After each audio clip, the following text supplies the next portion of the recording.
Alright, tukaniriza katugoberera tukomyewo wano n'essanyu epitirivu tukomyewo ku mukutu gwaffe n'essanyu epitirivu anti essanyu liva ku ki ekyapa kituli mu ngalo timu Suna Ben timu enkalakasi ekyapa kituli mu ngalo right now ndine manager Ronnie owa Hope Jenadoya okuva eno saidize wa Malaka uku so akaya tunyumiza biki ebibaddewo process gye bayisemo okufuna ekyapa mu kiseera kino essanyu kwali essanyu ebinaffe timu Suna Ben tokyerabira okuba mu timu Suna Ben nga nze mwogezera wa timu Suna Ben era ate nga yemwogezi tulina omuntu omutuufu atubulira ebiki ebyabaddewo okutuuka nga bafunye ekyapa kibali mu ngalo manager essanyu liri litya omukisa okuba n'omuntu omutuufu mu budde obutuufu Sebo webale nnyo webalire ddala. Amiina. Twasemba okuba ffenna twali ku nsonga ya kubanja kyapa. Era nkukakasa ekyapa twakifunye kiri mu ngalo. Ensonga lwaki tuli basanyufu. Nze nno neebaza buli muntu yenna ataddemu kyataddemu okulaba nga okuva ennaku z'omwezi nga 21 nga tuli mu kuziika mukyala Kayondo. Suna avayo nakuba omulanga n'agamba bannange kimala mukulu Kamoga twagala kyapa.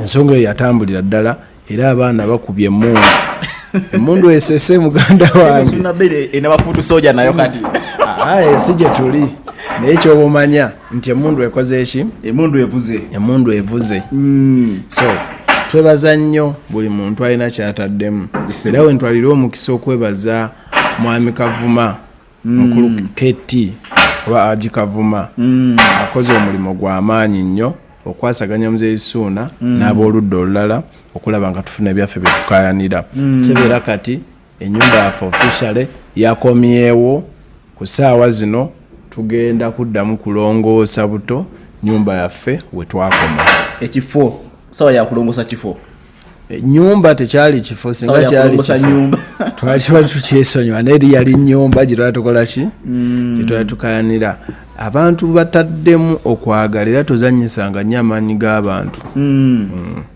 amaanyi g'abantu muganda wange galaba edduka abantu bakubye emmundu nga buli muntu akola ekisoboka okulaba nga munnamasaka addizibwa ebintu bye mu makubo amatuufu era ne bimuddizibwa makubo amatuufu nga tetusse muguwana muntu wabula nga tulemedde ku kintu kimu twagala byaffe olugendo lubadde luwanvu lw'ebbanga libadde ppanvu tuyinza okuba ekintu ekikyatandika okutandika osika omuguwanga gwa 7 omwaka oguwedde ekyokubanja sooka nesirikamu awo netugenda ku mirimu emirala naye twagenda okulaba nga tewali kikolebwa netugamba ekimala katuddemu tusituke tubanje ebyaffe era abaana ba timu Suna Ben n'abawagizi ba Ssuuna bakoze omulimo gw'amaanyi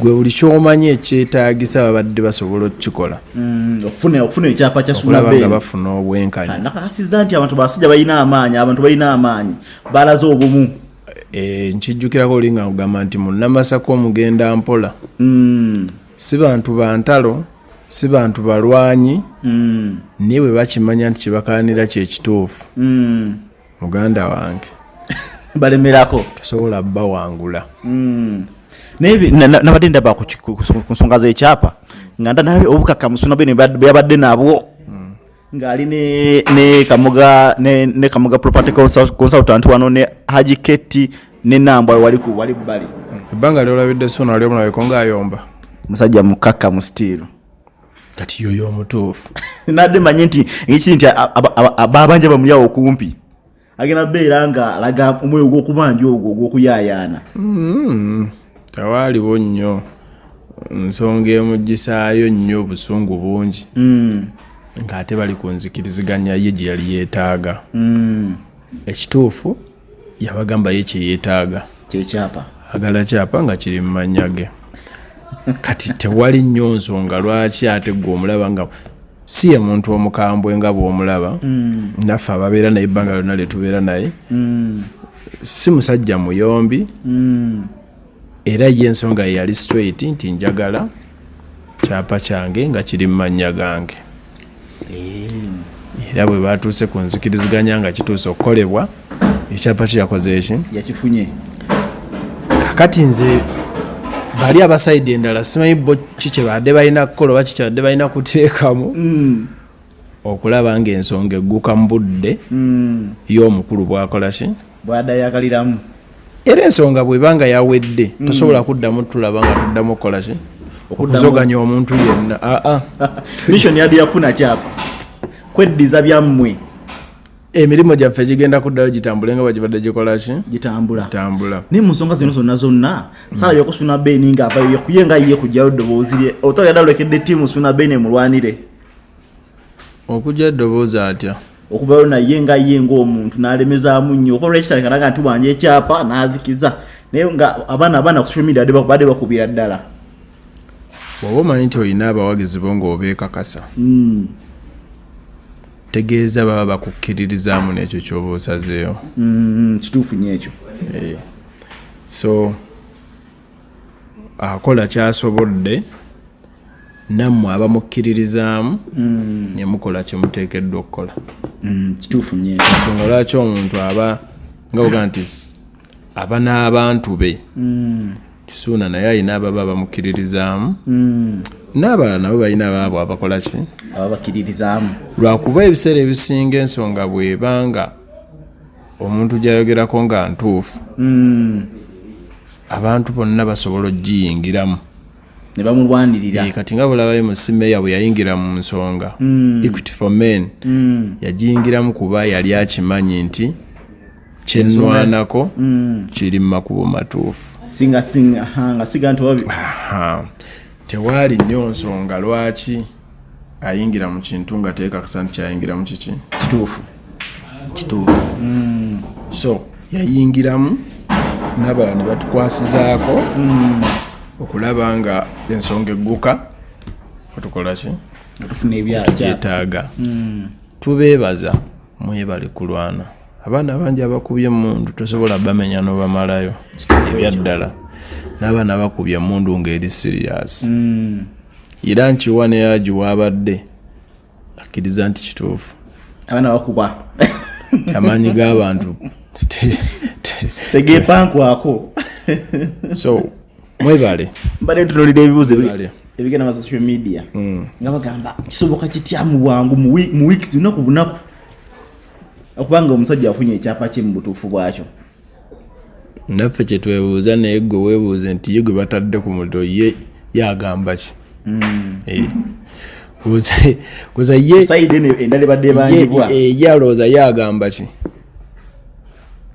abadde ku muliro pressure kakati nga tonneebuuza maanyi muntu g'ataddemu newoza ye abadde ku ki ye ng'ali ku saidi ebadde bangibwa yabadde abanjibwa olowooza ye abadde ku ki kubanga abadde abiraba nga bitambula nga bimutuukako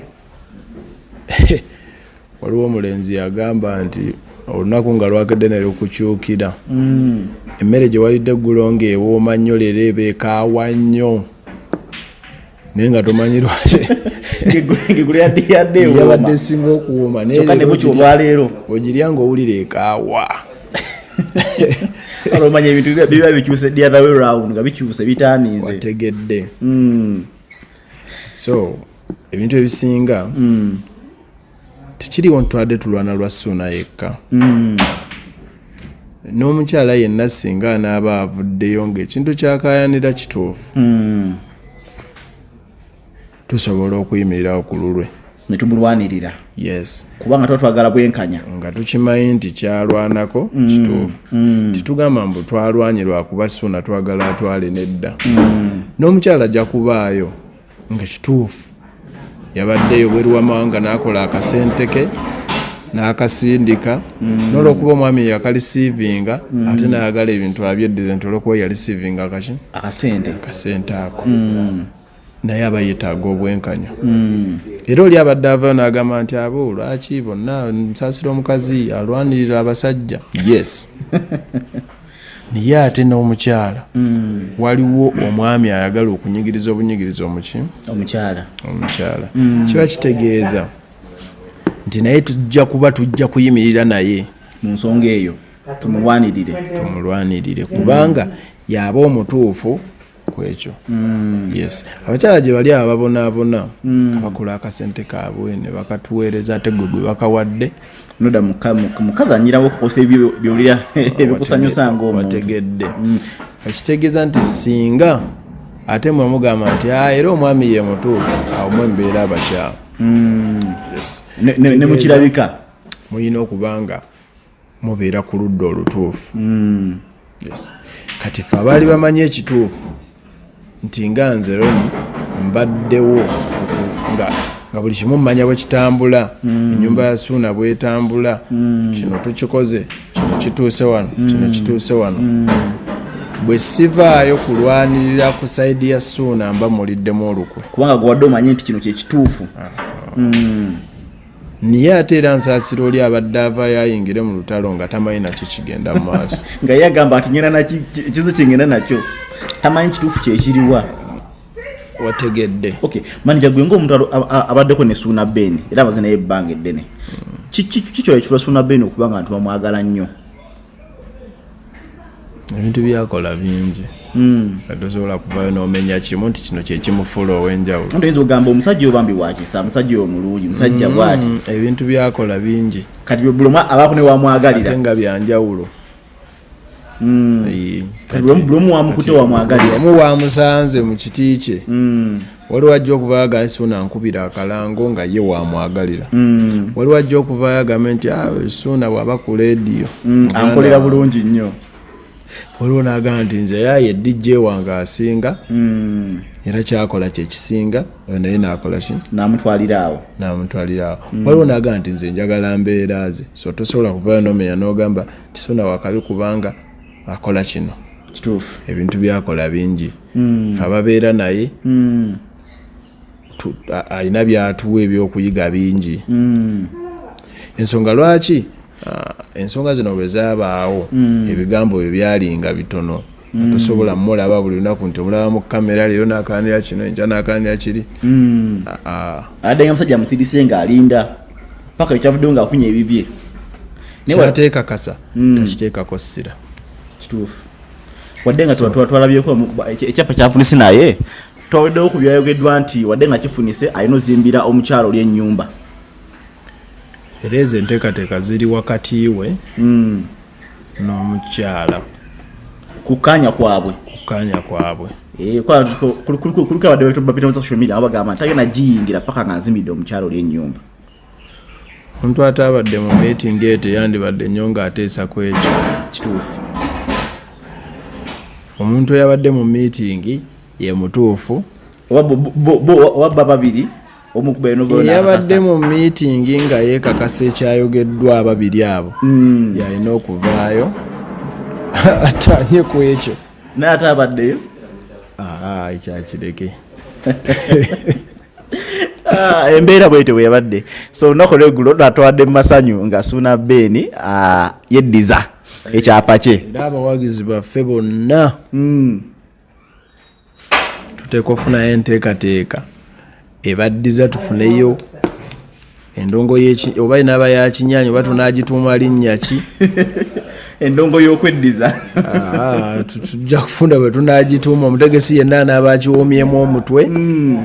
Tubeeko bwe tuddiza abawagizi baffe era twasiimye nnyo, twasiimidde ddala kubanga bambi balwanye. Mwebale nnyo okuyimirirawo ku lwa Munnamasaka, mwebale nnyo okuyimirirawo ku lwa muganda waffe, mwebale nnyo okuyimirirawo ku lwa mukwano gwaffe, mwebale kuyimirirawo mu mbeera zonna. Tubeebaza ne Suuna ajja beebaza nsuubira mu mbeera yonna wanaasobola okubeebaza. Olugendo luwanvu ne sitole empanvu ne sofa ekyapa ffe tukirina kiri mikono gyaffe. Era mbadde nga ndaba videos. Omulala yenna kirina oba yabadde akisuubira okuba nakyo amazzi gakulukutiranga gye gaali gakulukutidde. Kitegeeza ekyapa bwe kiba kyasooka kuba mannya gaffe kyakomyewo mu mannya gaffe. Tetulina kyetugenda bagamba kirala kisinga ku ekyo kuba ensonga ebadde ya kyapa. Bino ebisigadde bajja bisootinga nga bo. Ekyapa tukyakomyewo kiri mu 5 okujjawo nga balina kyebagamba naye. So embeera bwetyo muganda wange bwetambula. Tuli mu masanyu meereere, tebibadde byangu kutwaliza awamu okukola nga ekyapa kifunika. Tetugenda kulya ku nnyama kubanga tuli mu kisiibo. Abakatuliza ekisiibo kyatandise n'abasiraamu bali mu kusiiba. Kati ennyama tujagira tugyesonyiyeemu katini. Paka ate ng'ennaku zino ziweddeko. Tujagira tulya emboga awo n'amatooke. Tutambula awo. Era ennaku z'ekisiibo ezigwerako twagala pati. Ennaku z'ekisiibo ezigwerako twagala ndongo. Endongo tujja gikuba. Nakati tugikuba. Yaffe tewummula nakati tugikuba, so mubeere ready. Mubeereeko. Okay. Njagala video egende eri buli ombambi, buli omwa afiwe okulwana, buli omwa alina kyalwanya okulaba Ssuuna Ben afuna ekyapa kye. Webale nnyo, webalire ddala.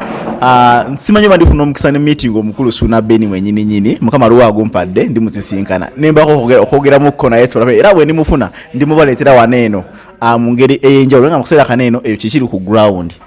Kyekiriwo ku ground. Ekyapa kyaffe.